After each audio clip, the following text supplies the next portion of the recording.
Legal tender as weapon, the hidden core of power. Before we push deeper into this examination of the state's fundamental mechanisms, allow me a brief aside. Should any portion of today's discussion strike a chord, whether a revealing historical parallel or a fresh perspective on power, please consider showing your support by liking the episode, sharing it with others who might find it worthwhile, and following along for forthcoming explorations. Your engagement genuinely helps sustain and expand this space for unfiltered inquiry into these enduring questions. Another deep dive into the hidden mechanics of power and society. We're unpacking this fascinating idea that really flips the script on what we think governments are all about. Imagine stripping away all the layers of bureaucracy, military might, education systems, and welfare programs, and boiling it down to just two core roles that everything else springs from. It's a provocative take that challenges the usual narratives about nation-states and their true purposes. Stick around as we explore this concept step by step. It's going to make you rethink a lot of history and current events. Let's start by painting a broad picture without getting into the nitty-gritty details just yet. Picture a world where the essence of any governing body isn't about protecting rights or promoting justice, but something far more primal and economic. At its heart, this view argues that the machine of the state revolves around controlling the flow of value, creating it, enforcing it, and extracting it from those under its influence. It's like the ultimate monopoly game where the board is rigged from the start. We'll touch on how this setup has shaped empires, revolutions, and even modern economies, but without revealing the full blueprint right away. If you've ever wondered why certain systems persist despite endless promises of change, this might just click some pieces into place. Alright, now let's roll up our sleeves and get into the meat of it. The central premise here is that every state, no matter its flag or ideology, operates with just one primary function and a secondary one that's tightly intertwined. Everything else, laws, armies, schools, roads, is merely an extension or tool derived from these two. The primary function is to issue and protect, at all costs and under any circumstances, a legal tender. This isn't just any currency.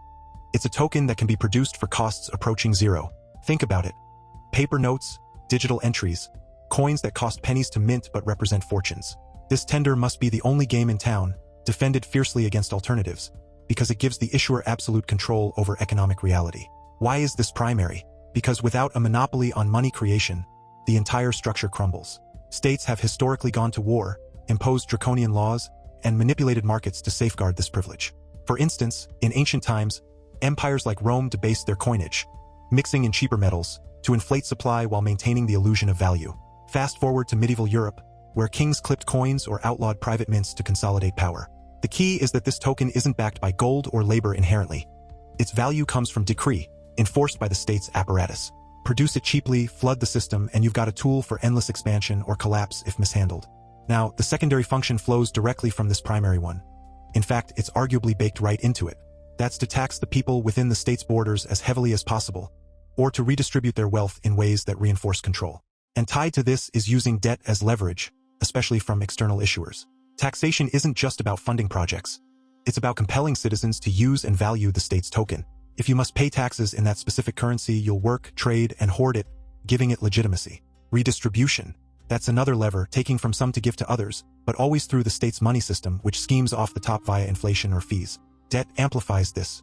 By borrowing from outsiders, be it foreign banks, other nations, or international bodies, the state can spend beyond its means, using future tax revenues as collateral. But here's the twist. This debt isn't a weakness. It's a strategic tool. It binds external powers to the state's survival, because if the debtor falls, the creditors lose. Historically, this has led to alliances, interventions, and even wars to protect indebted regimes. Think of how colonial powers lent to weaker states only to seize assets when defaults loomed. Or in more recent eras, how massive borrowing propped up faltering economies, only to impose austerity that funneled wealth back to lenders. These two functions explain so much of what states do. Military, it's there to protect the currency monopoly from invaders or internal challengers who might introduce rival tenders. Borders, they define the tax base, ensuring a captive population to extract from. Education and propaganda, they instill the belief that the state's money is sacred, that paying taxes is patriotic. Even welfare systems derive from redistribution, keeping the masses just content enough to not revolt, while funneling money through state channels. Diving deeper into the themes and what this all means, let's analyze how this framework reshapes our understanding of power dynamics. First off, it highlights the illusion of sovereignty. States aren't truly independent if they're leveraging debt from external issuers. They're part of a web where money creation and extraction create dependencies. This explains why global financial crises ripple so violently. When one state's token wobbles, it threatens the debt structures holding others up. Another big theme is inequality as a feature, not a bug. Heavy taxation and redistribution aren't about fairness. They're tools to concentrate wealth upward. By producing money at near zero cost, The state can inflate away savings of the common folk while enriching those close to the issuance spigot: bankers, insiders, favored industries. This breeds cycles of boom and bust, where debt-fueled growth leads to crashes, allowing the state to seize assets or impose new taxes under the guise of recovery. On the flip side, this view critiques ideologies that promise utopia through state control.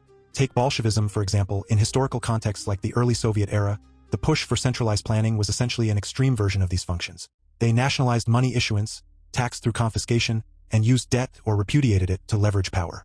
But it derived from the same core: monopolize the token, extract maximally. Similarly, in fascist regimes, the state fused with corporations to protect currency while redistributing via public works, all funded by cheap money and debt.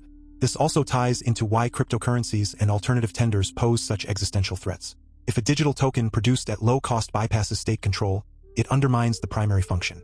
States respond by regulating, banning, or co-opting them, anything to protect the monopoly. Analyzing further, consider the moral implications. If states are primarily money printers and tax extractors, then citizenship becomes a form of indentured servitude. You're born into a system where your labor valorizes a token that costs nothing to make, and resistance means exclusion or punishment.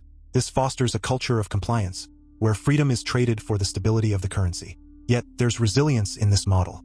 It explains why states endure collapses. New regimes quickly reestablish money issuance and taxation, deriving all else from there. It's adaptive, morphing from monarchies to democracies, but the core remains. Pulling out some standout lines that capture the essence of this idea, here's one that resonates. The power to coin money and regulate the value thereof is the supreme instrument of sovereignty. That echoes historical debates around monetary control, emphasizing how it's not just economic but existential for states. Another gem: taxation is the price we pay for civilization. But twisted through this lens, it becomes taxation is the mechanism to enforce the use of our worthless tokens. It underscores how extraction legitimizes the primary function. And this debt is the slavery of the free, highlighting how leveraging borrowing ensnares not just individuals but entire nations in cycles of dependency. Finally, one more. Inflation is as violent as a mugger, as frightening as an armed robber, and as deadly as a hitman. It points to the hidden tax of money production at zero cost, eroding wealth silently. Wrapping this up, if you're intrigued by these ideas and want to explore how money shapes everything from politics to personal freedom, I'd suggest diving into historical accounts of monetary systems. Look at the rise and fall of empires through their currencies. It might change how you view your wallet or the next election. Stay curious, stay sharp, stay free.